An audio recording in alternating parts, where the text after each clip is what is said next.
guys. Now I don't know about you, but I'm not always quite a perfect beader. I'm close, I know I'm close, but sometimes you end up with an extra bead where there shouldn't be a bead. And you have two choices. You could either try to break out that bead, or you can rip back and pull out the bead and then bead forward again. And of course your choice frequently will have to do with how far back that bead is, that extra bead is that you found. But I want to show you, in case you decide to break out the bead, I want to show you a simple way to do that using a handy dandy little awl. Now an awl is just a pointy little pointer. I mean, it's a little metal shaft here. I will sometimes use them. You've probably seen me use them in the videos in the past. Sometimes I'll use it as a pointer. But an awl is great for helping you get knots out of your thread because it has such a pointy little tip. You can kind of get it in there and wiggle in and open it up. But the awl is also incredibly good for breaking out a bead. This is my awl of choice. There are a lot of different ones out there. Different ones are more pointy or less pointy. This one happens to be a super pointy one. This is the Tulip brand awl. Tulip may sound familiar to you because tulip needles are my favorite needles. Well, they also make my favorite awl. The other thing that I really like about this particular awl is it comes with a little plastic cap so that it protects you when you have it in your tool drawer or whatever, and you're digging through there to find this.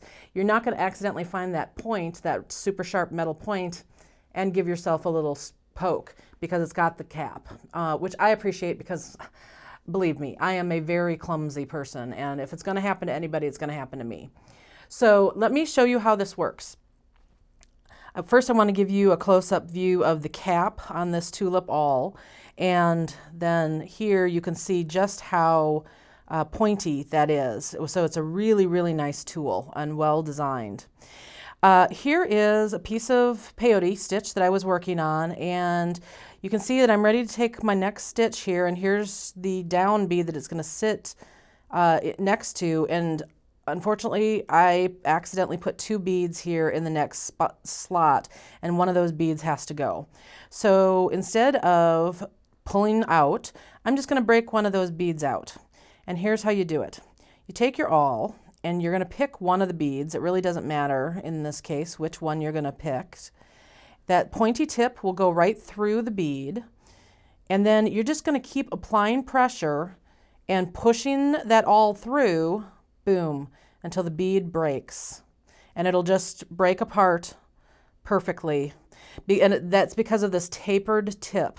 And so as you're pushing through, that is getting gradually bigger, and it expands the bead and it pops it. One of the nice things about doing it this way is that it protects your thread. So the old-fashioned way of breaking out a bead used to be that you would just take a flat nose pliers and just flatten down on the bead and squish it. When you do that, you run the risk of breaking the thread that's going through the bead. So this method, when you're just, your thread is below where the awl is, and this is just expanding the bead, so instead of crushing the thread.